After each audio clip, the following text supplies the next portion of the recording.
Hercules के last episode के अंदर हमने देखा था कि अथीना हरक्यूलिस और अमेडियस जो को जो है प्लूटो के रेल्म के अंदर भेजती है, यानी अंडरवर्ल्ड के अंदर, जहाँ से उनको ज़्यूस को बचा के लेकर आना होता है। लेकिन वहाँ पे बहुत ज़्यादा तमाशेबाजी होने के बाद ये होता है कि आखिर में ज़्यूस वहाँ पे रिवर लीथ का पानी पी लेते हैं अपने बेटे हरक्यूलिस की जान बचाने के लिए। और वो जब वापसी वहाँ पे आते हैं तो वो एक मोटल बच्चे की तरह पैदा होते हैं। उनकी सारी की सारी मेमोरीज उनके पास से जा चुकी हैं, उनको नहीं पता है कि इस वक्त क्या चल रहा है। और अब अथीना और हरक्यूलिस इस बात का फैसला करते हैं कि उनको इस बच्चे को जब तक फिगर आउट ना कर लेंगे कैसे वापसी ज़्यूस बनाएं, तो उनको तब तक हेरा से उसको छुपा के रखना होगा। और यही अब इनका अगला मिशन होने वाला है। और वहीं हमने देखा था कि अमेडियस जो को भी इस बारे में पता चलता है कि उसकी बहन मैडी जो थी वो जिंदा थी और वो मरी नहीं थी, और अब वो उसको ढूंढने के लिए अपने मिशन पे अलग चले गया है। और इस तरह अमेडियस जो और हरक्यूलिस दोनों अपने अलग अलग मिशन पे चले गए हैं। और हम एक दिन जो है हरक्यूलिस की स्टोरी को देखने वाले हैं और एक दिन हम अमेडियस जो की स्टोरी को देखने वाले हैं। तो टोटल इस तरह हमारे पास अभी 6 इश्यूज और बाकी हैं, जिसमें 3 इश्यूज हरक्यूलिस के होंगे और 3 इश्यूज अमेडियस जो के होंगे। तो आज हम जिस इशू के ऊपर बात करने वाले हैं वो हरक्यूलिस का इशू है। अब आगे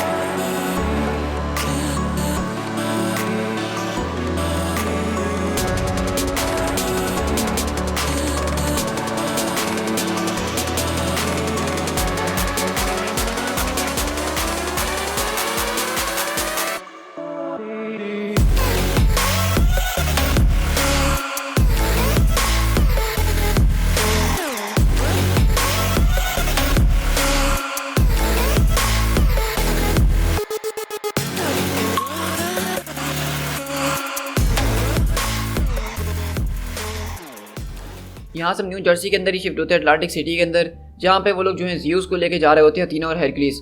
और वो बोलता है क्या तुमने मेरा नाम ज़्यूस बताया? तो बोलता है कि हाँ मैं जानता हूँ, ये चीज़ें बहुत ज़्यादा कंफ्यूजिंग हो गई हैं, काफ़ी लंबे पहले की बात नहीं है, लेकिन तुम्हें जो है मिकाबोशी जापानीज गॉड ऑफ ईविल ने जो है जान से मार दिया था। वहाँ से अंडरवर्ल्ड चले गए थे और वहाँ पे तुम्हारे ब्रदर ने तुम्हारे ऊपर इल्ज़ामात लगा दिए थे और तुम्हें मजबूर किया था कि तुम लिवर रीत का पानी पियो, जिसको पीने के बाद से तुम्हारी सारी मेमोरीज चले गई हैं और तुम इस छोटी बॉडी के अंदर ट्रांसफॉर्म हो गए हो। तो कहता है अच्छा अगर ऐसी बात है तो तुम कौन हो मेरे? तो कहता है अरे मैं तो हरक्यूलिस हूँ ना, तुम्हारा फेवरेट सन। तो अथीना बोलती है अच्छा सच में फेवरेट हो तुम? तो वहीं से हरक्यूलिस बोलता है कि अथीना तुम्हें इस बारे में नहीं पता है, मतलब अंडरवर्ल्ड के अंदर बहुत कुछ बदल चुका है। आज तक फादर मुझे एक फूल समझते आए थे, एक वीक और सेंटिमेंटल इंसान कहते आए हैं, लेकिन जब उन्होंने देखा कि मैं प्लूटो की रेल में उनके लिए लड़ रहा था तो उनका ये इरादा बिल्कुल मेरे लिए बदल गया। उन्होंने पहली बार जो है मेरे लिए अपनी चाहत का इजहार करा। उन्होंने अपनी मर्जी से रिवर लेथ का पानी पिया था ताकि वो मुझे सारी की सारी डिस्ट्रैक्शन से बचा सकें। उन्होंने मुझे बचाने के लिए सारे के सारे कदम उठाए थे और पहली बार मैं उनकी नज़रों में एक चैंपियन साबित हुआ। वहीं से अथीना और वो दोनों उसकी बातें सुन के जो है ओवर रिएक्ट कर रहे होते हैं। लेकिन वहीं पे ज़्यूस बोलते हैं ना जाने इस वक्त मैं क्या सोच रहा था जो मैंने इतना मुश्किल कदम उठा लिया। लेकिन हम देखते हैं कि वहाँ पे जो है हार्पीज आ जाती है इनको तंग करने के लिए और वो पूछता है कि आखिरकार अब ये क्या चीज़ें हैं। तो कहती है कि ये जो है कभी ज़्यूस को सर्व किया करती थी, उनके मुताबिक ही चला करती थी, लेकिन अब जैसा कि तुम मर चुके थे तो तुम्हारे बाद हेरा ने जो है सबको कंट्रोल करना शुरू कर दिया था और अब हेरा ने ही इनको यहाँ पे भेजा है हमें डिस्ट्रॉय करने के लिए। जाओ ब्रदर तुम इसको लेके फौरन अपने माइटी एवेंजर्स के पास पहुंचो बचाने के लिए, जैसा हमने प्लान किया था, जब तक के लिए मैं इनको रोकती हूँ। तो वहीं से हम देखते हैं कि ज़्यूस अथीना को जब देखते हैं ऐसे ज़बरदस्त किस्म के यूनिफॉर्म के अंदर तो वो अपनी जगह से फिसल जाते हैं और कहते हैं क्या तुम मेरी वाकई में डॉटर हो? मतलब बहुत बुरी बात है ये, वरना अगर तुम नहीं होती तो मैं तुम्हें अब तक पटा चुका होता।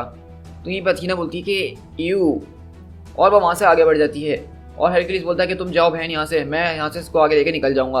और यहीं से अथीना हम देखते हैं कि उन हार्पीज के ऊपर अटैक करना शुरू करती है। अभी अभी ग्रेड स्कूल एज के फादर ने मेरे ऊपर लाइन मारने की कोशिश करी है, तो अब उसका गुस्सा मैं तुम लोगों के ऊपर निकालूंगी, तो प्रिपेयर टू डाई। और इस तरह हम देखते हैं कि अथीना वहाँ पे लड़ने में लग जाती है और हम कुछ घंटे बाद शिफ्ट होते हैं जहाँ पे हरक्यूलिस और ये लोग जो है थोड़ी देर का ब्रेक लेते हैं। और यहीं से ज़्यूस बोलते हैं कि हम लोग भाग गए। तो कहता है कि हाँ हम भाग गए हैं और कम से कम ज़िंदगी में एक बार अथीना को डर्टी काम करने दो, वरना हमेशा हम ही करते आए हैं वो। लेकिन ज़्यूस बोलते हैं कि लेकिन तुम मेरी बात समझ क्यों नहीं रहे हो, वो मॉन्स्टर्स हमें इस तरह से बेइज्जत कर रहे थे और हम वहाँ भाग कर आ गए। तो हरक्यूलिस बोलता है कि चलो अब इस बात को रहने भी दो, इसको डाइवर्जन कहते हैं अगर तुम इसको नहीं जानते हो। तो कहता है कि हाँ मैं नहीं जानता हूँ इस बात को, क्योंकि मेरी सारी की सारी मेमोरीज को वाइप कर दिया गया है, याद है तुम्हें? तो हरक्यूलिस बोलता है कि हाँ लेकिन ये तुम्हारा फजूल का घमंड नहीं है अभी तक। तो कहता है कि एक्सक्यूज़ मी। तो कहता है कि ज़रा आराम से बात करो लड़के, तुम्हारा लड़के से मतलब कहीं फादर तो नहीं है? तो हरक्यूलिस चिल्लाते हुए कहता है कि मैं तुम्हें फादर तब कहूँगा जब तुम इस बारे में जान जाओगे कि असली फादर होना क्या है, उसके पीछे क्या ऑनर है और एक सन के लिए डिवोशन क्या होती है। तुम जैसे कॉवर्ड के लिए मैं ऑनर कैसे दिखा सकता हूँ जो कि ट्रबल का पहला साइन देखते ही वहाँ से भाग जाए। लेकिन वहीं से उसको आवाज़ आती है चिल्लाने की कि हरक्यूलिस हमारी मदद करो। और अब देखते कि वहाँ पे खतरनाक किस्म का एक जायंट होता है और उसके पीछे कुछ एसगार्डियंस लगे हुए होते हैं। और वो कहता है कि ब्रेव बाल्डर ने आपकी मदद के लिए हमसे बोला है कि हम आपके पास जाएं। ये एक डार्क एल्फ है सॉर्टलहाइम का, जिसको हमें रोकने में आपकी मदद चाहिए। तो हरकुलिस बोलता है कि फौरन बच्चे गाड़ी के अंदर बैठो। तो वहीं से ज़्यूस बोलते हैं क्या मतलब, कहीं तुम्हारा दोबारा भागने का मूड तो नहीं है। और ये बात सुन के हरकुलिस को काफ़ी ज़्यादा गुस्सा आता है और वो वहीं से अगले पल उसी गाड़ी को उठाता है और सीधा उस मॉन्स्टर के मुंह पे दे मारता है। तो यहीं से हरकुलिस उनकी मदद करते हुए बोलता है इस गार्डियंस की कि मैं समझ में नहीं पाता हूँ कि तुम इस गार्डियंस हमेशा इन एल्फ से डरते हुए क्यों भागते रहते हो। मतलब उनके ऊपर एक आयरन का टुकड़ा फेंक दो और मैजिक देखो। मतलब आयरन जो है उनकी बहुत बड़ी कमजोरी है और इस वक्त तुम पूरे आयरन के आर्मर के अंदर हो, हाथों में तलवार ली हुई हैं जो कि स्टील या आयरन की तो होंगी ही। तो कहता है कि हाँ तुम्हारी बात तो ठीक है, लेकिन तो कहता है कि लेकिन क्या, चलो खैर है, तुम मेरे पास आ गए, मैंने तुम्हारी मदद कर दी क्योंकि मैं Hercules prince of power lion of Olympus हूँ, जिसको सारे के सारे पैंथियंस जानते हैं कि उसके हाथों के अंदर कितनी ताकत है और इसीलिए दूर दूर से लोग उसकी मदद के लिए आते हैं। लेकिन हम अगले पल देखते हैं कि वो मॉन्स्टर उठ के हरक्यूलिस को अपने पैरों के नीचे दबा देता है और वो बोलता है इस गार्डियन, मैं तुम्हें यही तो बताने की कोशिश कर रहा था कि वो एक एल्फ नहीं है, वो एक ट्रॉल है। और हम देखते हैं कि वो हरक्यूलिस की सही से शामत बुलाना शुरू करता है। लेकिन अगले पल हम देखते हैं कि उस मॉन्स्टर के सीने के आर पार एक लाइटनिंग बोल्ट जाती है, जैसे वो चिल्ला के वहाँ तड़प रहा होता है और वो आग से जलना शुरू हो जाता है। और वो लोग कहते हैं कि लाइटनिंग, थंडर, लगता है कि गॉड ऑफ थंडर आ चुके हैं, ओडिनसन वापसी आया है, हमें यहाँ से भागना होगा। और सारे के सारे डार्क एल्फ्स वहाँ से वापसी भागना शुरू करते हैं। तो वो कहता है कि थॉर, और हरक्यूलिस भी कहता है कि थॉर तुम यहाँ क्या कर रहे हो। लेकिन हम देखते हैं कि वो थॉर नहीं बल्कि ज़्यूस होते हैं और हम देखते हैं कि वो अपने हाथ में बोल्ट लिया हुआ और कहता है कि तुम मुझे जिस नाम से भी चाहो वर्शिप कर सकते हो, लेकिन मैं प्रीफर करूंगा ज़्यूस का नाम। और मुझे अभी भी इस बात के बारे में पता चला है कि मैं वेदर को कंट्रोल कर सकता हूँ, विच इज़ ऑसम। लेकिन वहीं से वो बोलता है इस गार्डियन कि मुझे लगा था कि ज़्यूस तो तुम्हारे फादर हैं। तो हरक्यूलिस बोलता है कि हाँ ये एक बहुत लंबी कहानी है। तो कहता है कि हाँ मेरे ख्याल से जिस दिन मैं तुम्हारी ये पूरी की पूरी कहानी सुनूंगा वो बहुत ही ज़्यादा एपिक होगी, लेकिन अभी के लिए मेरी फ्रेंड मेरे पास इतना वक्त नहीं है, मैं तुमसे यहाँ तुम्हारी मदद के लिए आया था। मतलब मुझे इस बात करते हुए काफ़ी ज़्यादा शर्म आ रही है और मेरे अंदर इतनी हिम्मत नहीं है कि मैं तुमसे किस तरह से मदद मांगूँ, लेकिन एसगार्ड को इस वक्त तुम्हारी ज़रूरत है। तो यहीं से हरक्यूलिस बहुत ज़्यादा यहाँ पे फखर कर रहा होता है और मुस्कुराते हुए बोलता है ओह हो, लगता है कि तुम्हारा गोल्डन बॉय एक ऐसी फाइट के अंदर फंस गया है जहाँ से वो लड़के निकल नहीं पा रहा है। इसका मतलब थॉर किसी मुसीबत के अंदर है, इसीलिए तुम मेरे पास आए हो। क्योंकि हमें पता है कि थॉर और हरक्यूलिस की हमेशा से जो टक्कर चल रही होती है आपस में स्ट्रेंथ के मामले में, क्योंकि दोनों ही गॉड्स हैं और दोनों के पास ज़बरदस्त किस्म की स्ट्रेंथ है। और इसीलिए हरक्यूलिस चौड़ा हो गया कि एसगार्डियन से मदद मांगने के लिए आए हैं। लेकिन वो बताता है कि अफसोस, थॉर को जो है हमारी तरफ से बैनिश कर दिया गया था, वो हमेशा के लिए एसगार्ड से एग्जाइल हैं। तो हरक्यूलिस बोलता है कि वाकई में आखिरकार उसने ऐसा कौन सा गुनाह कर दिया था जिसके लिए उसको इतनी बड़ी पनिशमेंट दी गई है। तो वो बोलता है कि उसने हमारे ग्रैंडफादर को बैटल के अंदर मार दिया था। तो वहीं से हरक्यूलिस बोलता है अरे क्या वाकई में इतनी सी बात के लिए तुमने उसको अपने घर से निकाल दिया? मतलब तुम नॉर्थ वाले तो बहुत सीरियसली ले लेते हो इन बातों को। हमारी ग्रीक मिथोलॉजी में बाप दादाओं को मारना तो एक आम सी बात है, क्योंकि हमारे पैंथियन के अंदर हमेशा जो फैमिली का हेड होता है उसको बेटा ही उसको मारता है। और वो देख के ज़्यूस की तरफ मुस्कुरा रहा होता है। तो कहता है कि मेरे ख्याल से हरक्यूलिस आपको इस बच्चे को इतना ज़्यादा तंग नहीं करना चाहिए। तो कहता है हाँ तुम शायद ठीक कह रहे हो कि मुझे इसको तंग नहीं करना चाहिए, क्योंकि ये अपने लिए और हमारे लिए काफ़ी ज़्यादा डेंजरस साबित हो सकता है। तो कहता है कि हाँ इसके अंदर की आत्मा जो है वो तो बिल्कुल गॉड्स ऑफ द गॉड्स वाली है, लेकिन इसको अभी भी किसी डिसिप्लिन की ज़रूरत है। मेरे ख्याल से ये जो एडवेंचर जिसमें आपको भेजना चाह रहा हूँ ये बिल्कुल इसके लायक होगा। तो यही सब देखते हैं कि ज़्यूस काफ़ी ज़्यादा एक्साइटेड हो जाता है, लेकिन हरक्यूलिस बोलता है कि ज़रा आराम से, इतनी जल्दी नहीं है। तो कहता है कि हमने जो है आपको बहुत ज़्यादा ढूंढा है और इन नॉन्स के जरिए आपको तलाश करा है लायन ऑफ ओलंपस, और मैं आपके पास लेकर आया हूँ टूथ ग्रेशर और टूथ ग्राइंडर, जिनको कभी जो है थॉर इस्तेमाल किया करता था, लेकिन अब डार्क एल्फ से लड़ने के लिए हम आपके साथ इसको पेश करते हैं और मैं आपके लिए ख़तरनाक न्यूज़ लाया हूँ। और इस तरह हम देखते हैं कि वहाँ पे जो है एक आदमी मौजूद होता है जो कि अपने मैजिक के जरिए उसको वो बात बता रहा होता है कि असल में ये मसला क्या है। तो वो बताता है कि ज़रा गौर से देखो लायन ऑफ ओलंपस, एक खतरनाक किस्म का मिस्चीफ जो है वो पैदा होते जा रहा है डार्केस्ट वर्ल्ड ऑफ नॉर्थ के अंदर, जिसको सॉर्टलहाइम कहा जाता है, जो कि हमारे 9 वर्ल्ड्स के अंदर से काफ़ी ज़्यादा डार्क माना जाता है। वहाँ पे एक टायरेंट जो है वो राइज हो रहा है जो कि एल्फ ऑफ द नाइट के नाम से मशहूर है। तो हरक्यूलिस बोलता है कि लेट मी गेस, कहीं ये मेलेकेत तो नहीं है? तो वहीं से वो बोलता है कि आपको मेलेकेत के बारे में कैसे पता? उसने मेरा जीना काफ़ी टाइम पहले से हराम करके रखा हुआ है। मतलब मैं उस वक्त 5 खूबसूरत औरतों के साथ था जब उसने कैस्केड ऑफ एंशिएंट विंटर को खोल के उन सबको जमा दिया था। होल्ड ऑन बाल्डर, मैं तुम्हारी इस बात को समझ रहा हूँ, लेकिन अगर कोई और दिन होता तो मैं तुम्हारी मदद करने के लिए फ़ौरन उचकता हुआ आता, क्योंकि मैं हमेशा अपने आप को प्रूव करना चाहता था कि मैं थॉर से बेटर हूँ। लेकिन अगर आज सच कहूँ तो मैं एक ऐसे मिशन पर निकला हुआ हूँ जहाँ पे मेरे लिए सबसे ज़रूरी बात यही है। जब से हमारे फादर को चाइल्ड बनाया गया तो हमारी स्टेप मदर उसके ऊपर अटैक करने की हर एक कोशिश कर रही हैं। तो मेरा सबसे पहला मिशन ये है कि मुझे उनको सुरक्षित रखना है। तो वहीं पे ज़्यूस बोलता है कि बस बहुत हो गया, तुम्हें क्या मुझे अभी तक बच्चा समझ के रखा हुआ है? अगर बाल्डर द ब्रेव यहाँ पे सच कह रहा है तो ये जो कोई भी इंसान है ये खतरनाक किस्म का एक मसला साबित हो सकता है हमारे लिए, अगर हम इस पर वक्त रहते ही काम ना करें। तुमने कहा था तुम्हें अपने फादर का ऑनर चाहिए, तो तुम्हें उसको पहले कमाना होगा, मुझे दिखाओ कि तुम क्या कर सकते हो। लेकिन ये हरक्यूलिस बोलता है कि तुम ज़रा अपनी हद में रहो, और वरना मैं तुम्हें ऐसी शामत बुलाऊंगा तुम्हारी ओलंपिक टाइप की कि तुम हमेशा याद रखोगे। लेकिन अगले पल हरक्यूलिस की मुंडी घूमती है, क्योंकि वहाँ पे खूबसूरत औरत खड़ी हुई होती है और कहता है कि हेलो सनशाइन, अब तुम कौन हो आखिरकार?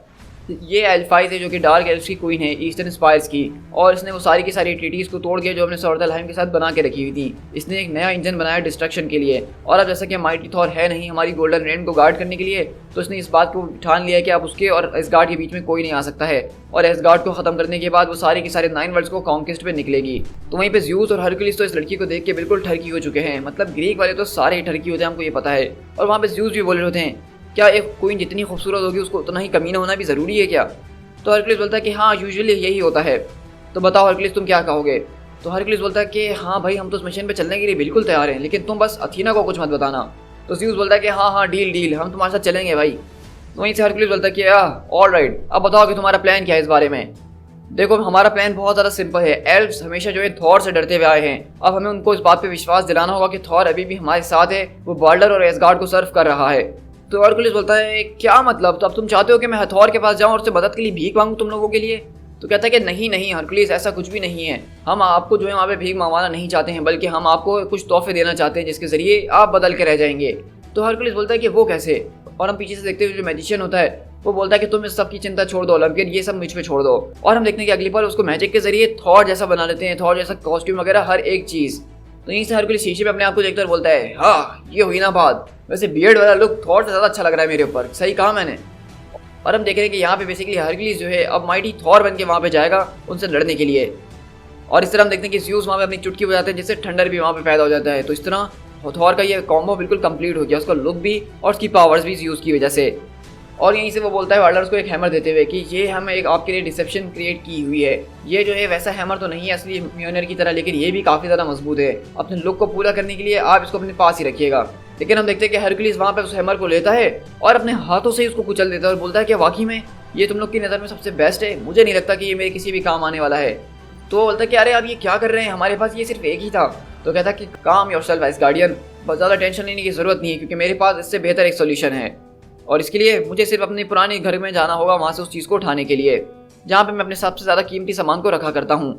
और इस तरह हम देखते हैं कि वहाँ पे वो लोग आते हैं एक और जगह पे जहाँ पे उन्होंने अपनी कुछ चीज़ें छुपा के रखी हुई हैं, और कहता है कि ये वो जगह है जहाँ पे मैंने अपना सारा का सारा कीमती सामान छुपा दिया था जब सुपर हीरो सिविल वॉर का इवेंट हुआ था, क्योंकि उस वक्त हम लोग अपना रूप बदल के इधर से उधर भाग रहे थे और तब से अब तक मैं यहाँ पे वापसी आया ही नहीं था। लेकिन लगता है कि अभी भी मेरी सारी की सारी चीज़ें यहीं पे मौजूद हैं, और मेरा सबसे ज़्यादा बेस्ट वेपन जिसको मैंने यहाँ छुपा के रखा हुआ था जो कि गोल्डन मेस है, जिसको फोर्स किया था मेरे ब्रदर हेफेस्टियस ने, जो कि प्योर एडामेंटाइन का बना हुआ है, unbreakable metal of the gods. मुझे इस बात पे पूरा विश्वास है कि किसी दिन अगर मेरा ये वेपन थॉर के वेपन म्योनियर से टकराता है तो उसके टुकड़े टुकड़े करके रख देगा। और हम देख रहे हैं कि बेसिकली ये हरक्यूलिस का एक सिग्नेचर वेपन है जो कि मार्वल कॉमिक्स के अंदर शुरू से चलता हुआ आ रहा है, लेकिन हम काफ़ी टाइम से इसको देख नहीं रहे थे, और उसकी वजह ये थी कि इसको यहाँ पे छुपा के रखा हुआ था सिविल वॉर के इवेंट के बाद से ही, और अब उसने इसको आके वापसी हासिल किया है। और ये एक मेटल एडामेंटाइन का बना हुआ है जो कि मेटल ऑफ गॉड्स कहा जाता है, ये ग्रीक मिथोलॉजी के अंदर एक मेटल है, और दरअसल आप उसके नाम पे गौर करें तो एडामेंटियम भी जो है इसी से बहुत मिलता जुलता है। तो मार्वल कॉमिक्स के अंदर ऐसी बहुत सारी चीज़ें जो कि ग्रीक मिथोलॉजी से ही ली गई हैं, जैसा अगर हम हाइड्रा की बात करें तो हाइड्रा भी एक वहाँ पे मॉन्स्टर है जिसका एक सर काटो तो उसकी जगह और दो ले लेते हैं। तो इसी कॉन्सेप्ट के ऊपर उन्होंने अपनी हाइड्रा एजेंसी को भी बेस्ड किया था, और इसी तरह एडामेंटाइन के ऊपर ही उन्होंने एडामेंटियम को बनाया था। तो अगर आप मेरी बात पे विश्वास करें तो ये वेपन जो है इसका थॉर के म्योनियर के मुकाबले का है, क्योंकि ये भी एक गॉड मेटल से बना हुआ है जिस तरह वो ऊरो मेटल से बना हुआ है।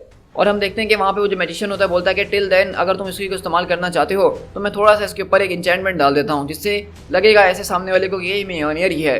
और इस तरह हम देखते हैं कि वो उसको म्योनियर के शेप के अंदर चेंज कर देता है और बोलता है कि अब वक्त आ गया कि तुम अपनी जर्नी पे आगे बढ़ जाओ।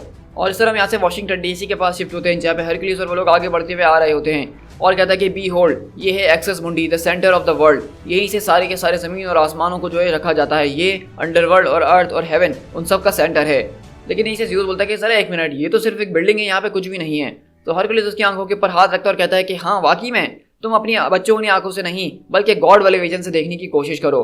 और हम देखते हैं कि जब अपने गॉड वाले विजन से देखता है तो वहाँ पे एक अलग ही नज़ारा नजर आता है, क्योंकि वहाँ पे टाइटन एटलस जो है इस सारे के सारे आसमान और ज़मीन को अपने कंधों पे उठाया हुआ होता है। और ये स्टोरी हम ऑलरेडी हरक्यूलिस की एक एपिसोड के अंदर अच्छी तरीके से देख चुके हैं। और इस तरह वहाँ पे हरक्यूलिस उसको वही कहानी बता रहा होता है कि अथीना ने हमें बताया था कि अलग अलग फॉर्म और अलग अलग शेप्स में हमें नजर आ सकती है। और यहाँ पे तुम जिसको देख रहे हो वो कोई और नहीं बल्कि टाइटन एटलस है, जिसको पनिशमेंट के तौर पे आसमान और ज़मीन तुमने होल्ड करने के लिए दिए थे। और उस दिन हम लोग जो है यहाँ पे एक ज़बरदस्त किस्म की हमने जंग करी, तुम्हारी बेटी गॉडेस ऑफ विजडम, और उस दिन हमने एक औरत नमोरा के साथ मिलकर यहाँ पे ज़बरदस्त किस्म से जंग करी थी जो कि प्रिंसेस है एटलांटिस की, और मेरे साथ एक और बच्चा था। तो वो कहता है कि कौन बच्चा जिसने तुम्हें यहाँ पे छोड़ दिया था? तो कहता है कि खैर मैं अभी उस बच्चे का नाम लेना बिल्कुल भी नहीं चाहता हूँ, मेरा दिल बहुत ज़्यादा अपसेट है उससे। तो कहता है एमेडियस। तो कहता है हाँ एमेडियस ही, लेकिन मैं उसका नाम भी ले लेना चाहता हूँ अब। तो वहाँ पे वो लोग कहते हैं कि अगर तुम्हें सेर्टलहाइम पहुँचना है तो तुम्हें जो है यग्ड्रासिल को एक्सेस करना होगा, जो कि नॉर्स मिथोलॉजी के अंदर एक्सेस माना जाता है हर एक चीज़ का। लेकिन वहाँ पे एक ड्रैगन निडहॉग है, उससे जो है तुम बिवेर रहना और तुम उस पेड़ की जड़ों तक पहुँच जाना। उसकी पेड़ की जड़ों के अंदर ही सेर्टलहाइम का रियल मौजूद है और वहाँ से जाके तुम पहुँच जाओगे। और इस तरह हम देखते हैं कि यहाँ से बेसिकली जो ग्रीक मिथोलॉजी के अंदर एक्सेस मुंडी यानी सेंट्रल ऑफ द वर्ल्ड जिसको वो लोग मानते हैं, उसी तरह नॉर्स मिथोलॉजी के अंदर वो लोग यग्ड्रासिल को सेंटर ऑफ द वर्ल्ड मानते हैं। क्योंकि इस वक्त एस्गार्ड और ओलंपियन दोनों ही अर्थ के ऊपर हैं, तो इसलिए दोनों के सेंटर एक ही जगह में मौजूद हैं। बस उसके ऊपर फर्क ये है कि जो जिसको मानता है उसके सामने वही आता है। और इस तरह हम देखते हैं कि हरकुलिस वहाँ से ज़्यूस को लेता है और उस यग्ड्रासिल पेड़ के नीचे कूद जाता है। और इस तरह हम बेसिकली देख रहे होते हैं कि वो दोनों यहाँ से अपना सफ़र आगे तय करना शुरू करते हैं और आपस में कुछ बातचीत वगैरह भी कर रहे होते हैं। लेकिन हम देखते हैं कि अगले पल वहाँ पे ज़्यूस को एक छोटा सा ट्रॉल नजर आता है, इसका वो पीछे करते हुए वो वहाँ पे जा रहे होते हैं। और वो कहता है कि देखो यहाँ पे ज़्यादा भटकने की ज़रूरत नहीं है, यहाँ पे अजीब मिस्चीवियस लाइफ के डेवल्स मौजूद होते हैं जो कि बहुत ज़्यादा हार्मफुल होते हैं। तो वही से ज़्यूस बोलता है कहीं तुम्हारा मतलब हार्मफुल से ये तो नहीं, क्योंकि हम आगे जाके देखते हैं कि छोटा सा डेवल जो होता है वो अपने साथ अपने बड़े बड़े डेवल्स को ले आता है जो कि यहाँ पे फुल वेपन के साथ आए हुए होते हैं। लेकिन वहीं पे हम देखते हैं कि हरकुलिस उसको दबा के मारना शुरू करता है एक को और कहता है कि मेरे पीछे आ जाओ, मैं तुम्हें प्रोटेक्ट करूंगा। तो वहीं से वो बोलता है कि अच्छा अगर तुम मुझे प्रोटेक्ट करोगे तो फिर तुम्हें कौन प्रोटेक्ट करेगा। और अगले पल ज़्यूस अपनी बिजली के जरिए उनको 2 मिनट में ठंडा कर देता है सबको। तो कहता है कि वेल बुरा नहीं था और कहता है ज़रा देखो ये रुइंस हैं। कहता है ज़्यूस क्या तुम इनको पढ़ सकते हो? हाँ मैं पढ़ सकता हूँ, ये कह रहे हैं समझ में नहीं आ रहा कुछ। तो ज़्यूस बोलता है कि हाँ अगर शायद तुम्हारा वो मास्टरमाइंड लड़का हमारे साथ होता तो वो हमारी मदद कर सकता था। तो मेरे ख्याल से तुम वैसे ही सोच के देखो कि अगर वो होता तो वो क्या सोचता। तो वहीं पे हर कोई सोचने में लग जाता और उसके दिमाग में सिर्फ एक ही बात आ रही होती है कि ब्ला ब्ला ब्ला नंबर्स, ब्ला ब्ला ब्ला मैथ्स, ब्ला ब्ला ब्ला साइंस। तो हरकुलिस बोलता है कि अरे नहीं हमें उसकी ज़रूरत नहीं है, जब तुम्हारे पास माइटी हरकुली मतलब थॉर हो तो तुम्हें जो है किसी चीज़ की ज़रूरत नहीं है। और हम देखते हैं कि वो अपने हैमर के जरिए उस दरवाजे को तोड़ देता है। लेकिन हम देखते हैं कि जब वो दरवाज़ा तोड़ के अंदर घुसते हैं तो वहाँ पे अजीब व गरीब ट्रॉल्स यहाँ पे उनका इंतजार कर रहे होते हैं। और हम देखते हैं कि यहाँ पे बार्डर जो शीशे के जरिए ये सब देख रहा होता है, वहीं से बार्डर बोलता है कि ये क्या, वो तो यहाँ जाके फंस गया है हरकुलिस। तो वो कहता है कि मेरे ख्याल से लॉर्ड बार्डर आपने इस टास्क के लिए बिल्कुल एक सही बंदे को चुना है। तो वहीं से वो बोलता है कि बस अब बहुत हो गई ड्रामेबाजी क्रोन, हमारा पहला स्टेप मुकम्मल हो चुका है, हमें जो करना था वो हम कर चुके हैं, अब तुम मुझे मेरे असली नाम से बुला सकते हो, मैं the cursed future ruler of the 9 worlds. और हम देखते हैं कि बेसिकली यहाँ पे जो लॉर्ड बार्डर बन के जिसने वहाँ पे हरकुलिस को थॉर बना के एक मिशन के ऊपर भेजा है डार्क रेलम के अंदर, वो दरअसल कोई और नहीं, वो खुद मैला कहती था। मतलब मैला कहती जो था यहाँ पे हरकुलिस को अपने रास्ते से हटाना चाहता था, क्योंकि उसको पता था कि थॉर के बाद अगर कोई है जो उसको टक्कर दे सकता है तो वो हरकुलिस था। तो इसलिए उसने एक ये झूठा सा मिशन बनाया, झूठे टाइप के मैजिक वगैरह करे और उसको वहाँ पे डार्क रेलम के अंदर फंसा दिया है। और अब हरकुलिस अपने मिशन के ऊपर आगे बढ़ चुका है। To be continued.